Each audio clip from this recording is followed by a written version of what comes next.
Enzo Recto, kalaban ang katiwalian at kasinungalingan, kakampi sa katotohanan at kabutihan. Yun na nga yung problema ngayon eh. Sila lang ang investor, sila pa yung nananakot sa atin. Mayor, we will give you the floor. Yes, Mr. Chair, if I may request po to read my Sige po, sige po. Mr. Chairman, Board Member Ananias Canlat, Honorable Board Members, and all here present in this August Hall.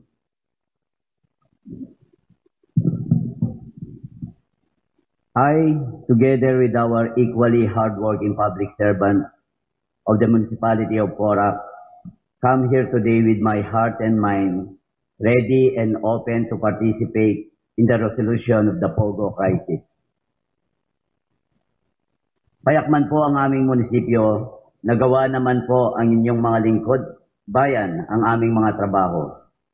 Una, hindi namin tinayagang magka-permit ang Lucky South 99 sa taong 2024 dahil kasama ito sa negative list ng Bureau of Fire. Naging maigpit po ako sa aking direktiba na hindi papayagan na bigyan ng permit ang kahit na anumang negosyo, maliit o malaki, kung hindi sila makapasa sa requirement ng fire clearance. Ikalawa, nagawa po naming simulan ang inspection, May 3 pa lamang, pero hanggang holding area lang po ang ating inspection team at hindi pinapasok. Kasalukuyan po kaming nasa proseso sa ilalim ng pag-iimbestiga sa Lucky South nung na-intervene ito ng operation ng PAOK. Ako naman po ay naging kilala ninyo. Basta may violation, wala po kaming kinikilingan. Kahit malalaking kumpanya, hindi po natin pinapayagan na di itinatama ang violation nila. Base sa aming official record, 41 buildings po ay na-issuean ng corresponding building permit. Patungkol naman po sa mga krimen gaya ng torture, scamming, human trafficking, at iba pang heinous crimes, totoo lang po, wala naman po kaming alam sa mga karumaldumal na krimen ito unless may magreklamo po sa amin.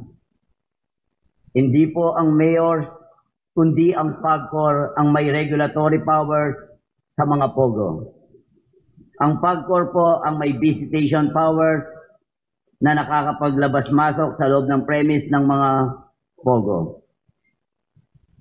Kung naidulog po sa akin na may nangyayaring ganito, ako mismo ang magre-request ng search warrant para pasugin ito. And I condemn and hindi papayagan ng hindi ko po papayagan ng kahit anong krimen, whether sa kapwa kapampangan ko, Pilipino o ibang lahi. Hindi ko po ito tolerate sa aming teritoryo or any forms of human rights violation. I will reiterate, I will stand my position. I'm not protecting POGO or anyone. We granted permit based on documents as legitimate businesses. POGO per se is a legitimate business. It is recognized by law. Lucky South was regulated by PAGCOR. Nakakalungkot po at nakakagigil na ang dapat sanang lehitimong negosyo ay nagamit sa di karapat-dapat na mga gawain. Asahan niyo po na 10 ng aking mga kasama sa munisipyo na kaysa kami na doon lamang kami sa kung ano ang totoo at ano ang tama. Wala po kaming tinatago at itatago. Salamat po sa pagkakataon na binigay ninyo sa amin, Mr. Chair. Salamat po. Manay, I'd like to recognize the presence of our Vice Governor. Good morning. Opo. Nay, summary lang po. Dito po base po sa mga pagtatanong kanina, ito pong POGO na to, wala naman resolution of no objection galing sa munisipyo. Ang meron pong resolution of no objection doon sa pag-establish ng business process outsourcing services. Hindi naman BPO po, Nay. Hindi naman po letter of no objection sa pagtatayo ng POGO. No? Pangalawa, yung pong mga building nila doon, Nay, wala man pong mga karamihan po sa mga in-apply nilang tatlong mga building permit, wala pong mga occupancy permit ang karamihan. No? Walang occupancy permit. Tapos, Nay, hindi man po, wala man pong application na clearance sa EMB, sa DNR, ang may-ari ng POGO at saka may-ari ng building. Sina Mr. Romero po, sila Corine, sabi niya, kami nga, one genset lang, generator lang, nire-require kami ng EMB. Ito, napakalaki. Hindi man lang nag-apply ng, Nay. Tapos, ang binabayad po sa munisipyo, Nay, 10,000 pesos a year. Tapos po, Nay, sa atin, ang binayad pong amilyar, 4,000 every year. Nay, 4,000. Sa batas po, sinasabi ko naman, binasa ko po kanina, merong obligasyon ang landowner kapag merong pinapagawang improvements na ideklara yon. No, at magdeklara at mag-submit ng deklarasyon. Nay, 10,000. Opo, Nay, 10,000. 4,000 a year, Nay. 10,000, Nay. Opo, Nay. 10 hectares. Na-reclassify po yun, Nay, way back 1988, Nay. Hindi pa po kayo governor, Nay. Nay, 1998 pa po. Hindi po kayo ang governor doon. Nay, silapit po ang governor noon, Nay. Tapos, Nay, nagtataka nga po kami, nagtatanong kami, base po sa regulasyon ng PAGCOR, nangangailangan ng letter of objection, di ba? Tapos, alam ko, binabanggit pa doon, kailangan merong mga compliance sa mga national laws. Ang dami pong hindi compliant, walang compliance sa mga batas, pero inisyuhan ng franchise ng PAGCOR. Kaya nagtatanong po kami. Ano yung line of business ng Lucky South? Lucky South nung una po outsourcing. Tapos nung pangalawang application nila, Nay, POGO na. Tapos ang empleyado po nila nakalista 2, 4, 7. Libo-libo yung nagtatrabaho doon. Diyos ko po naman. Board Member June, actually, ako nagpatawag talaga kasi nagpanik ako. Kasi bigla na lang nag-news ang Porac, Pampanga, na sa totoo lang, wala kaming kalamalam dun sa nangyayari na to, dito sa compound na to. Ang alam namin, malaki ang tiwala namin sa LGU, kay Mayor Jing, na ang LGU, siya talaga ang merong dapat i-report o kung merong mang danger, merong bang bagong business, meron ba talaga siyang investor, dapat inalam sa amin. Pero, di ba, Mayor Jing, wala ka naman sinasabi na may POGO doon, wala ka naman sinasabi na nag-apply ng BPO doon, at saka wala naman kayong ni-report na mayroong mga pinagagawang 40 building doon. Bigla na lang kaming nagulat nung nalabas sa news na mayroon palang mga illegal doon sa loob na yon. So, Mayor Jing, itong mga nalikom na papeles ng board, pwede bang pakisagot mo lang, bakit nangyari na yung business license, kadami-daming mga buildings, kadami-daming mga negosyo nandun sa loob, paano i-justify ng licensing officer na 10,000 lang ang kanyang business permit? Tiningnan ba? Tiningnan nyo kung ano yung negosyo sa loob? Bakit 10,000? Asan yung licensing officer? Wala. Si licensing officer, Glenn, ikaw ang MPDC.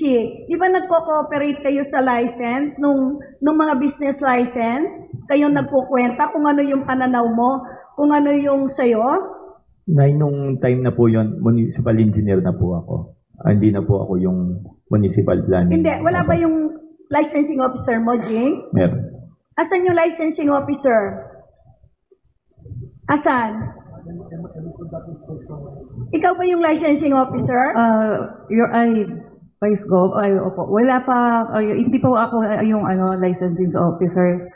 Kasi nakreate pa lang po, bago pa lang po nakreate yung BPLO ng PORA. So wala talagang item yung licensing officer? Yes po. So ikaw, nag-take over ka kailan?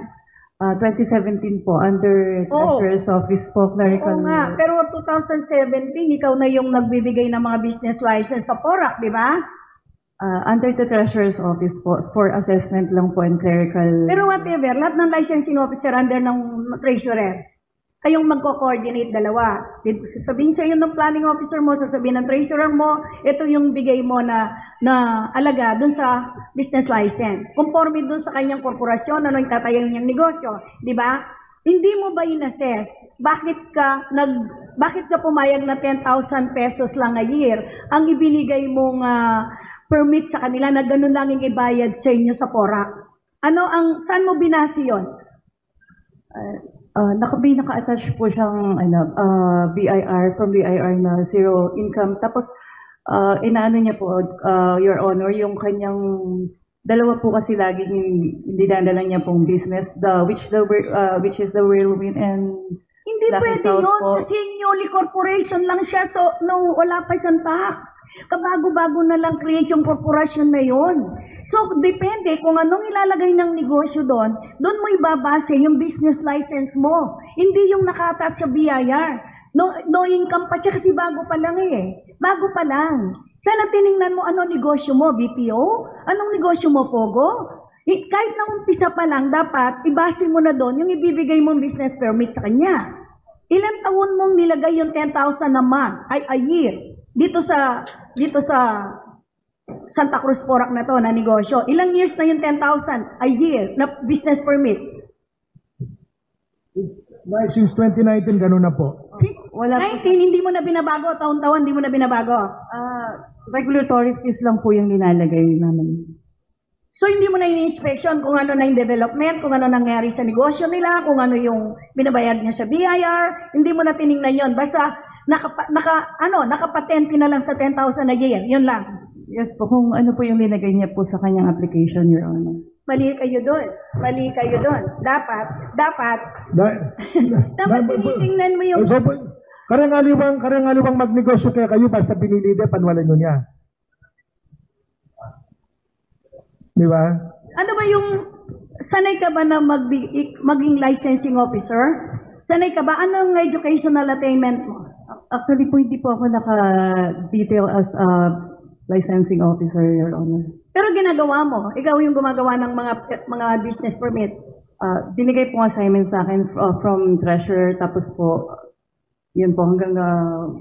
Kahit ibigay na yung treasurer sa'yo, responsibilidad mo pa rin yung assessment. Hindi yung treasurer ang biniblame mo. Lahat ng licensing officer, under siya na treasurer. So, ibig ko lang sabihin, bakit nakapatent ito? Hindi na ba nagbago itong negosyo na to? Hindi na ba sila nag-improve? Wala na ba silang kinita? Kasi it depends sa negosyo kung kumikita, kung malaki. Pataas ang business permit mo. Anyway, ganun na nangyari. Up to December 2023, 2024, 10,000 a year ang kanilang business license na nirelease mo. Meron kang nirelease na business license ngayong 2024 o hindi ka nag-release ng business permit? Sa mayor's office po yung releasing ng business permit. Hindi, sa treasurer kayo, magkasama kayo ng treasurer sa license ng business permit. Hindi si mayor, ikaw ang pumipirma.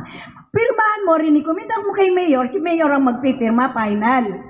Pinirman mo, Jing, 2023, 2024, ang business license, pinirman mo. Opo, 2023 pero 2024 Anong reason mo? Bakit hindi mo pinirma ng 2024? nasa negative list ng Bureau of Fire. Bureau file lang, Jane. Mas higit pa kaysa sa reason mo. Yung bureau file, nag-inspection siya, bakit hindi niya tiningnan ito? Bureau file? Pumasok ba siya? Yun lang ba yung violation? Dapat, pag pumapasok ang ganon, meron kang inala sa business permit, kaya hindi mo binibigay. Dapat magsama yung licensing officer, magsama ang planning officer, magsama yung bureau file, magsama yung sanidad mo, magsama yung menro mo, isa kayong grupo. Lalo na confidential ito sa inala ninyo. Dapat ganon, Jing. Malabo yung meron silang violation dun sa problema dun sa fire. Hindi yun. Napakaliit na reason nun, Jing. Dapat hinanap mo yon. Ang reason mo, kaya hindi mo siya binigyan ng business permit kasi naghihinala ka, labas-pasok, madaming tao, maraming building. Isipin mo na may illegal sa loob. Yun ang reason mo. Hindi yung problema dun sa fire protection nila. Hindi yun. Hindi mo nakita yung problema na illegal na marami sa loob.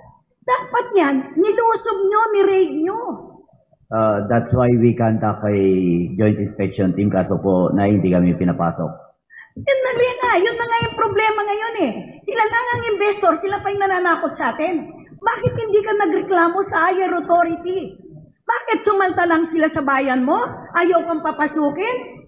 Nasa batas na kailangan inspeksyonin lahat, either private property kung may hinala ka ng may illegal. Wala silang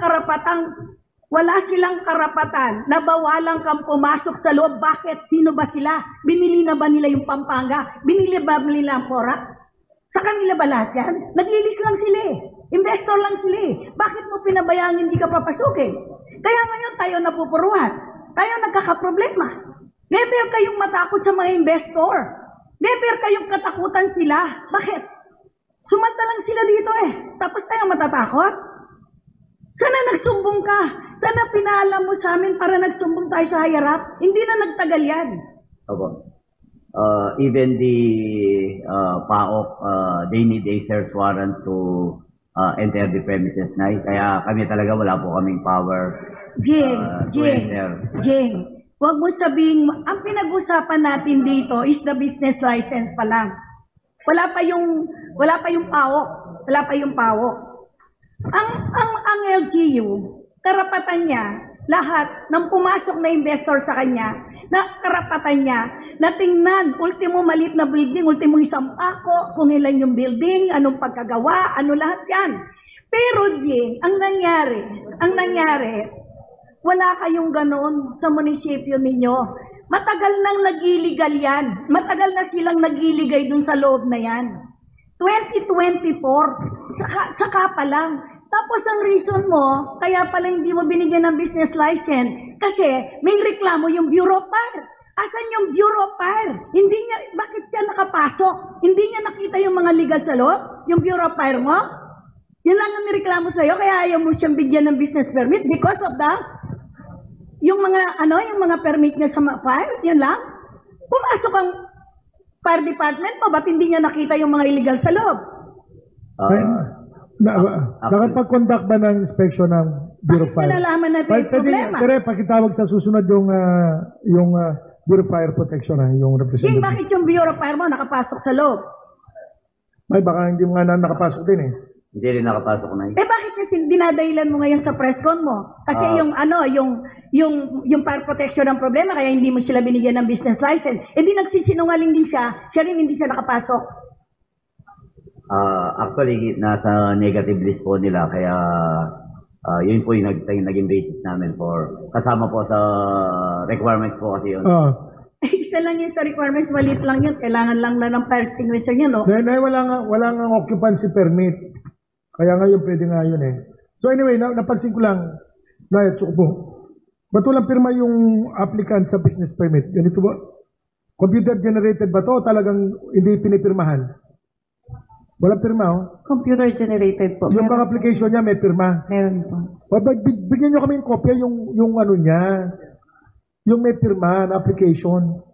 We will submit, Mr. Chair, the copies of the application. Oo, kasi very misleading to. Di namin alam kung kailan ito eh. Yes, we will do that. Di ba?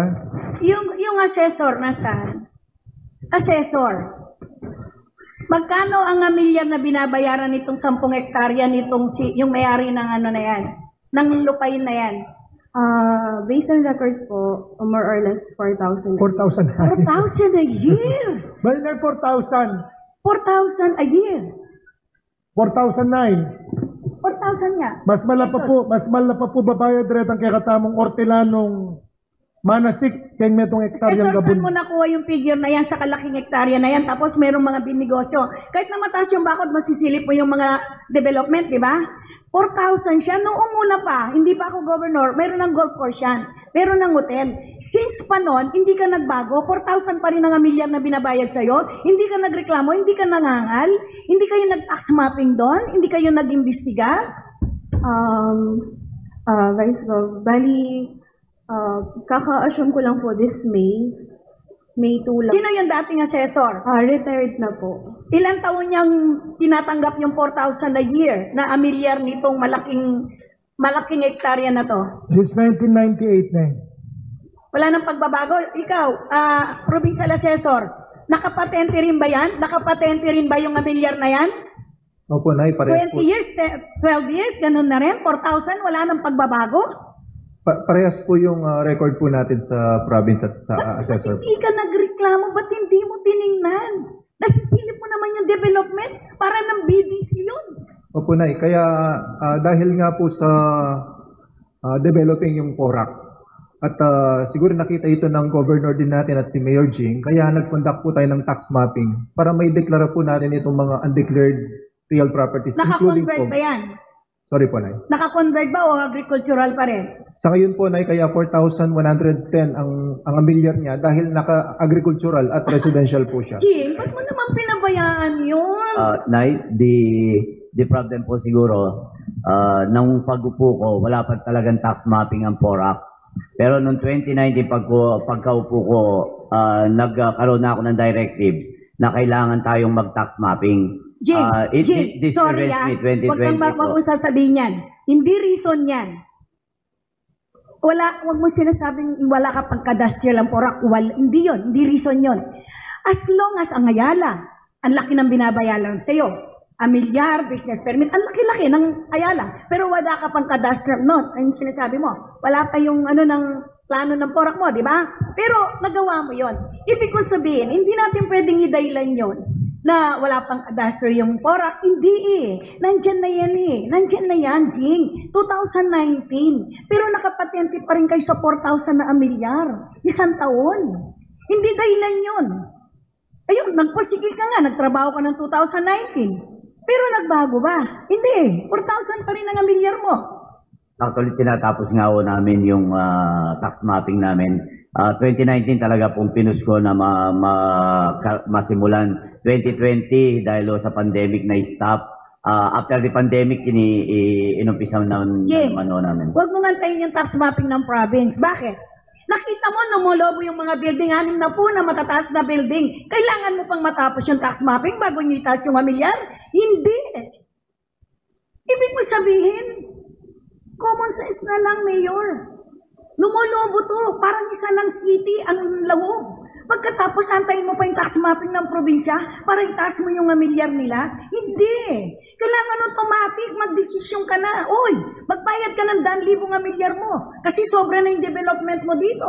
Hindi mo na kailangan i-tax mapping. Mayor, ang tax mapping, yung mga palayan na dating residential, yung mga establishmento na dating agricultural, naging commercial. Pero ito, 1,000 square meter. At nakikita mo, lumulobo. Pagkatapos, papayag kayo na 4,000 lang, ay di ang amilyar nyo, pinirwisyo na tayo. Pinirwisyo na tayo. Tapos anong napala? 10,000 ang license niya, business license. Tapos 4,000 yung kanyang amilyar. Anong napala natin? Lumadlad ang PORAC Pampanga. Diyan sa illegal na pogo na yan. Anong napala nyo? Anong nakolekta mo? Jing, 4,000 at saka yung 10,000 na milyar? Yun lang ang pakinabang ng PORAC? Ngayon, binibida tayo? Nakaladlad tayo? Ang nagbabayad po ang Wellwind, Nay, based on the record na binasa ko kanina. For the record, yung binayad ng Wellwin, hindi real property tax yun. Hindi amilyar yun. ang binayad niya yung building permit fees at other fees in correction dun sa ano, hindi amilyar. No, 10 million yan. Kasi sa mga building permit, mahal yan eh. No? Kaya lang, sabi ko nga po, medyo may lapses ng konti kasi under the law, no, municipal engineer, inuulit ko lang, no, lahat ng mga improvements, lalo na yung mga po, i-report kasi walang nagsasabit na report sa Kapitolyo, no? Walang nagsasabit na Kapitolyo. Kaya yun ang mga naging problema natin, hindi lang sa taxes. At saka isa siguro dapat itanong din natin sa PAGCOR, bakit inahayaan nila na issue ng permit, walang occupancy in-issue ang PORAC, no? Walang clearance na nagmula sa EMB, mga environmental compliance and environmental impact assessment yan. Hindi lang, June. Iba yung no objection nila dapat, hindi pogo ang nakalagay dun sa loob. Kaya po, BPO yung kanilang no objection. Yung po nakalagay na letter of no objection na resolution, hindi naman sa pogo. Bakit yan ang kakalagy? Bakit in-approve ng PAGCOR? Wala kayong dapat no objection kayo sa pogo. Bakit walang nakalitaw na pogo pero yung ino-operate pogo? BPO yung nakalagay sa inyong no objection. Kaya nga dapat may tanong natin sa PAGCOR yun kasi sila nag-issue ng prangkisa at permit. Hindi ba nag-apply ng pogo yung mga investor nyo, Jing? 2019 at 2020 po, BPO sila. Pero anong nilalaro nila? BPO na, pero pogo na, pero BPO ang iniling sa inyong in-apply. Nung una po, BPO eh. Bali, nung nabigyan sila ng permit ng PAGCOR, doon nag-issue na kami ng pero kailangan meron kayong no objection kung binago man. BPO to pogo. Dapat meron kayong no objection doon. Pero bakit napabayahan? Actually, sila na po ang nag-evaluate kung pumasa po sa kanila sa PAGCOR, Nay. Mayor, meron ka bang sulat sa PAGCOR na nagre-reklamo ka na Itong 2022 natin this 2022, wala po kaming na-issue any application. So nakalampas yung pogo,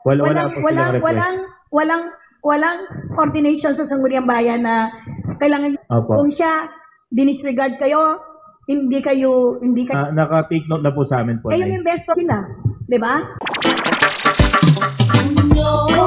May hulanong salita na ang ibig sabihin dito ay ang pagkakaisa. Bunyog Party List. Halika na, Bunyog Party List ka na. Halika na, Bunyog Party List ka na. Sa susunod, ang atinang suportahan, Bunyog Party List, nagtataguyod ng katotohanan, lumalaban para sa bayan.